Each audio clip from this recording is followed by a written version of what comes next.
अधिकारीगण, अन्य सभी महानुभाव, शिक्षा विभाग की सचिव महोदया, हमारे यहाँ आए हुए सभी एनसीसी के सभी बच्चों, नौजवान दोस्तों, युवतियाँ, पत्रकार मित्रों, छायाकार बंधुओं, आज एनसीसी की तरफ से राजभवन में जो ये प्रस्तुतिकरण हुआ है, निश्चित ही बड़ा स्तुत्य है, प्रशंसनीय है। इसकी जितनी तारीफ की जाए वो कम है। और अभी मुझे बताया गया कि गणतंत्र दिवस के अवसर पर ये टीम गई हुई थी। सांस्कृतिक कार्यक्रम को देखकर जैसे मुझे जानकारी प्रदान की गई, प्रधानमंत्री तथा अन्य जो भी दर्शकगण थे, सबको ही बहुत ही अच्छा लगा। पिलानी बालिका पीठ की जो छात्राएं हैं, बराबर राजपथ पर बैंड की प्रस्तुतिकरण करती रही हैं। इस बार भी इन्होंने किया है और यहाँ आज जो हम लोगों के सामने इनका प्रस्तुतिकरण रहा है, सचमुच जितनी प्रशंसा की जाए वो कम है। अभी इन्होंने बैंड गीत में एक गीत गाया था, देश के लिए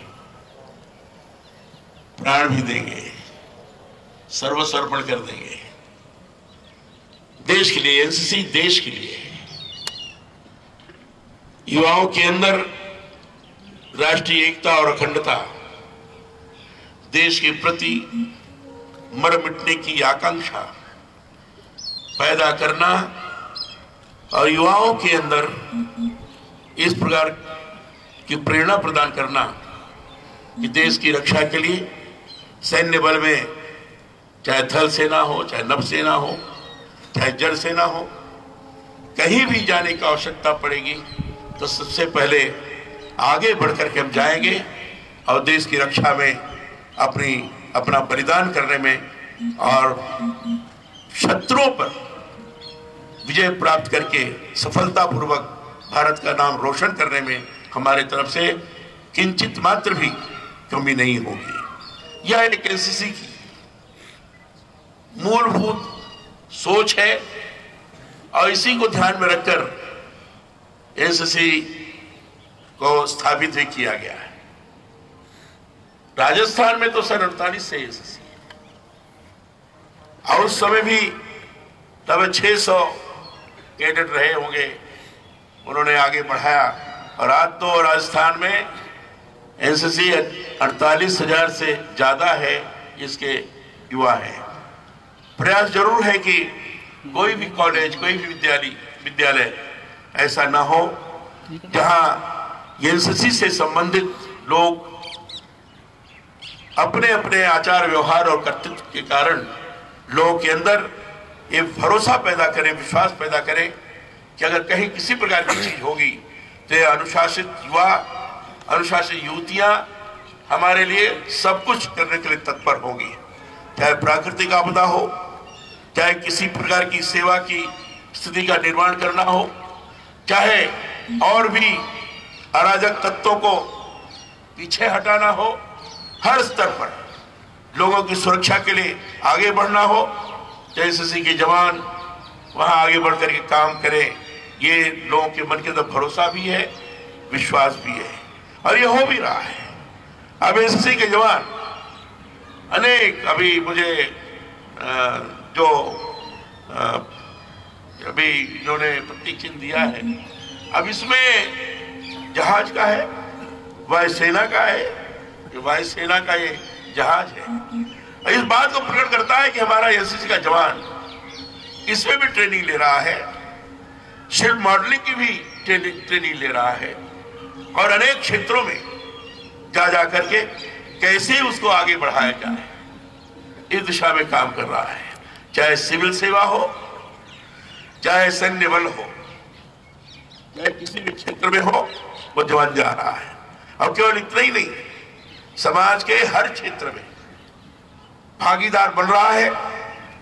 एनसीसी का अगर एक भी लड़का, एक भी जवान, एक भी युवती अगर किसी भी क्षेत्र में, चाहे सांस्कृतिक क्षेत्र हो चाहे और भी कोई क्षेत्र हो, जाता है तो उसके आचार व्यवहार और विचार, इन सारी चीजों से उसके जीवन के अंदर अनुशासन दिखाई पड़ता है। देश के प्रति एक ऐसा भाव है जिसके कारण उनके मन में लगता है कि देश की एकता और अखंडता को भी कोई भी ध्वस्त करने का प्रयास करेगा तो ये जवान या युवती उसको बर्दाश्त नहीं कर सकेगी और उसको किनारे भगाने में किसी प्रकार का संकोच नहीं करेगी। यह एनसीसी के एक एक व्यक्ति को देखने पश्चात दिखाई पड़ता है। उसके अंदर राष्ट्र भाव स्वयमेव साक्षात उसके व्यवहार से लोग अनुभव करते हैं। यह एक एनसीसी की विशेषता है। आज ये पूरा देश संविधान के द्वारा चल रहा है, संविधान के द्वारा चलाया जा रहा है। आज उसका स्मरण करना बहुत जरूरी है। संविधान का उद्देश्य क्या था, उसके उद्देश्य का भी क्या लिखा है, प्रियम्बल में क्या लिखा है, इसको भी जानना जरूरी है। और फंडामेंटल राइट्स की बात करते हैं, लेकिन फंडामेंटल ड्यूटीज क्या है, इसको भी जानना जरूरी है। अब प्रियम्बल अगर आप देखेंगे तो सीधे सीधे है कि हम भारत के लोग, ये शुरुआती यहीं से कि चाहे राजनीतिक हो, चाहे आर्थिक हो, चाहे सामाजिक हो, उसके उन्नयन की दिशा में हम काम करेंगे, सामाजिक समरसता को स्थापित करने की कोशिश करेंगे, एक दूसरे के प्रति विद्वेष नहीं रखेंगे, चाहे कोई धर्म हो चाहे पंथ हो, और देश की एकता और अखंडता को अक्षुण्ण रखेंगे। ये है डॉक्टर भीमराव अंबेडकर ने 1946 में ये लोकार्पित किया था लोगों के सामने। और फंडामेंटल ड्यूटीज के अंदर साफ तौर पर है,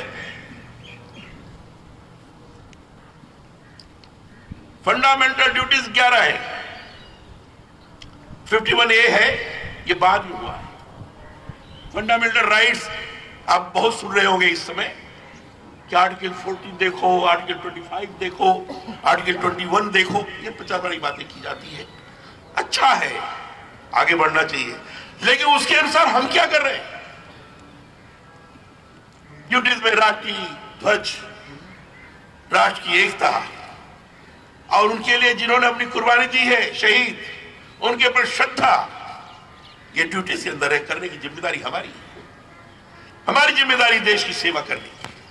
हमारी जिम्मेदारी है, अगर आह्वान किया जाए तो आवश्यकता पड़े तो राष्ट्र की रक्षा के लिए हम आगे बढ़ेंगे और राष्ट्र की रक्षा के लिए अपना सर्वस्व अर्पित करेंगे। ये फंडामेंटल ड्यूटीज के अंदर है। राष्ट्रीय क्षति नहीं होने देंगे।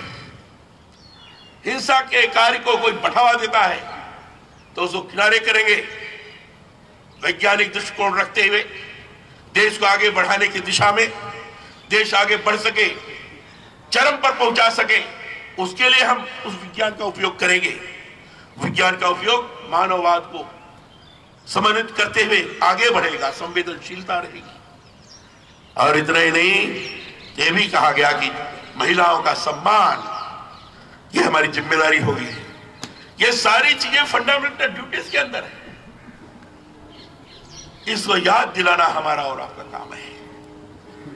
एनसीसी जो राष्ट्र की एकता और अखंडता का प्रतीक है, अनुशासन और एकता का प्रतीक है, उस एनसीसी के जवानों को, बच्चों को जहां भी इस प्रकार की हरकत हो रही हो तो उसको याद दिलाना बहुत जरूरी है कि ठीक नहीं है। इस संविधान का हम अवमूल्यन कर रहे हैं, संविधान को किनारे रख रहे हैं। आज के अवसर पर मुझे लग रहा था, अब सांस्कृतिक दृष्टि से जो मारो राजस्थान इन्होंने जो प्रस्तुत किया, कालबेलिया नृत्य भी प्रस्तुत किया, ये सारी चीज जो प्रस्तुत की हमारी बच्चियों ने, हमें पता लगा सब छात्राएं हैं कक्षा 9 से लेकर कक्षा 12 तक की। इन्होंने जो प्रस्तुत किया, मैं बहुत बहुत बधाई देता हूं आप सब लोगों को, बहुत बहुत बधाई देता हूं। आप सब लोगों को बहुत बहुत बधाई देता हूं जिन्होंने बैंड के माध्यम से राष्ट्र गीत को भी इन्होंने बैंड के माध्यम से हमें सुनाया है। इनको भी मैं बहुत बहुत बधाई देता हूं और शुभकामना व्यक्त करता हूं। और आगे बढ़ते जाओ ताकि दुनिया देखे आपको, आपके द्वारा प्रेरित हो सके। आप सब लोग यहाँ राजभवन में आए, मुझे आपने अवसर सुलभ करवाया, इसके लिए एनसीसी के अधिकारियों को मैं हृदय से बहुत बहुत आभार व्यक्त करता हूं। और इन सब बच्चों को, सब लोग जो आए हैं, इनके प्रति स्नेह, आत्मीयता, अपनापन व्यक्त करते हुए शुभकामना व्यक्त करता हूं। और आगे बढ़ते जाओ, देश की एकता और अखंडता को अक्षुण्ण रखने में अनुशासन पूर्वक अपना आचरण व्यवहार करते हुए आगे बढ़ो, यही शुभकामना व्यक्त करते हुए अपनी बात समाप्त करता हूं। बहुत बहुत धन्यवाद।